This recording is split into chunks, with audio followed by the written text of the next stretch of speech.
Bonjour tout le monde, j'espère que vous allez bien. Aujourd'hui, on va aborder les 5 erreurs en musculation. Je vais parler plus du thème générique, la musculation, ça englobe plein de choses, mais je veux rentrer dans une salle, je veux faire de la masse, je veux prendre du muscle, etc. Je vais aborder les thèmes qui vont nous empêcher de progresser et d'avoir un résultat correct. Donc, les 5 erreurs en musculation, c'est parti! Une erreur qu'on voit fréquemment, et la première du coup, c'est de changer de programme tout le temps et de changer de séance tout le temps. C'est-à-dire venir un peu à l'improviste et tiens, je vais faire les pecs, je vais faire ça aujourd'hui. Ça t'empêche quoi en fait? La vraie erreur finalement, ça serait de ne pas planifier et de ne pas traquer tes performances.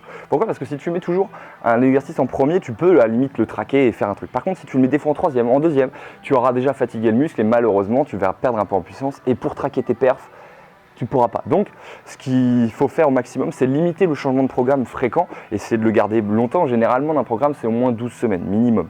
On va dire ça comme ça. Après, certaines personnes ont besoin de changement, mais si ce changement est établi, on peut. Ça veut dire qu'il y a des semaines A, des semaines B et on peut jouer avec ça. Là, on peut faire une correction, mais change pas de programme tous les jours. Quand tu fais les pecs, essaie de faire la même séance de pecs et bien sûr, après, ça te permettra de traquer et de planifier tes entraînements. Une deuxième erreur, et ça, malheureusement, on le voit tout le temps, mais vraiment tout le temps, c'est de vouloir faire toujours que du volume dans nos séances et généralement pas aller chercher de l'intensité. Mesdames, on vous voit souvent ça sur les fessiers ou sur les quadriceps où vous faites 3 à 4 séances par semaine, pur quad plus fessier, donc il y a beaucoup trop de volume d'entraînement dans votre semaine. Et messieurs, on voit la même chose, mais plus au haut du corps, vous, et même au niveau du quadriceps, beaucoup de l'extension, des séries de 10 et tout comme ça. Donc à un moment, il y a trop de volume et pas assez d'intensité. On sait que ce qui marche le mieux en musculation reste le stress mécanique qui est du coup utiliser la charge comme premier facteur d'hypertrophie. Donc mettre du lourd. En gros, c'est pas aller chercher 12 répétitions sur 10 à 15 séries, non. Okay, il y a un nombre de séries limitées, donc n'allez pas chercher trop de volume. La plupart des séries d'intensification qu'on voit aux débutants, c'est beaucoup de dégressifs, beaucoup de supersets, mais on ne voit pas beaucoup de clusters ni de rest pause qui seraient beaucoup plus à même de les faire progresser. Donc, arrêtez de faire du volume d'entraînement, c'est pas autant de reps que ça. On diminue le nombre de reps, par contre, on augmente la charge. Et vous allez voir, il y aura forcément des résultats derrière. As-tu déjà fait des cycles de powerlifting ou des cycles de force? Si la réponse est non, eh bien, ça sera du coup notre troisième erreur. La plupart des individus vont se cantonner à « je fais de l'hypertrophie, ça s'arrête là, je pense que ça va marcher ». Mais dans une certaine polyvalence et dans une certaine continuité, je te conseille au maximum d'essayer de faire du powerlifting ou en tout cas de la force qui est intéressant sur un cycle donné. Voilà, je vais partir sur 12 à 16, 18 semaines de force par exemple. Ça peut t'amener à déjà maîtriser beaucoup plus ton corps en force, en charge maximale et du coup aussi augmenter ta performance sur les mouvements et d'augmenter ta posture sur les mouvements, que ce soit sur du squat, du soulevé terre ou du bench. Donc faites des cycles de force, vous allez voir, ça varie un peu le truc et ça vous permettra également d'optimiser vos séances d'hypertrophie après parce que le corps va s'adapter encore une fois et donc vous aurez un meilleur potentiel de développement par la suite. En quatrième erreur, eh bien, as-tu un coach? La réponse est encore non. Eh bien, fais-toi accompagner. Effectivement, la musculation, on pense que c'est quelque chose de simple. Voilà, on se met sur une machine, on fait ce que dit la machine, et ça s'arrête là. Et nos résultats seront là.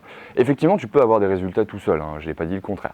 Cependant, pour vraiment quelque chose de performant, pour quelque chose de rapide, pour avoir des méthodes que tu ne connais pas et avoir un apprentissage finalement, toi tu vas ajouter des pages dans ton livre, nous tout de suite le livre on va te le donner carrément, ça sera beaucoup plus simple. Donc fais-toi suivre par un coach qui te permettra de gagner du temps et qui t'évitera de te blesser en faisant des exercices pas forcément convenables et des mouvements des plus bizarres ou ésotériques, hein, sur des mouvements qu'on voit souvent sur les fit girls et les messieurs pareil. Hein. Mais voilà, fais-toi suivre pour éviter le maximum de bêtises et faire tout de suite des choses optimalement en comprenant ce que tu vas faire parce que tu fais pas du sport pendant 3 mois et en arrêtant toute ta vie. Tu vas faire du sport à une durée indéterminée, donc fais-toi suivre pour apprendre ça sur du long terme.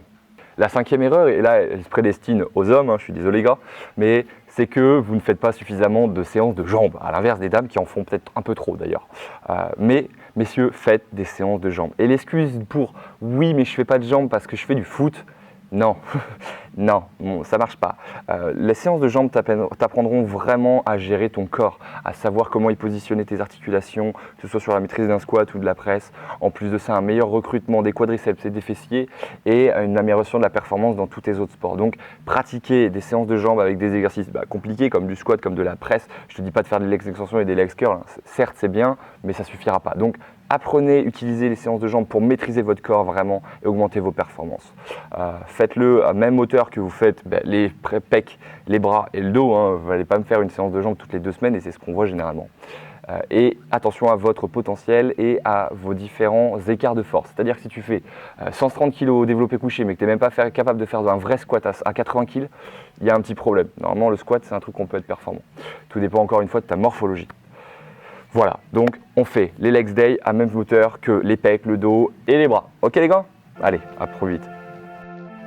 Voilà, c'est la fin de la vidéo sur les 5 erreurs en musculation. J'espère que ça t'a plu. Tu veux laisser un petit pouce bleu pour me soutenir, un petit commentaire si tu as des questions. Et puis on se retrouve très vite sur une nouvelle vidéo. Allez, salut et à la prochaine.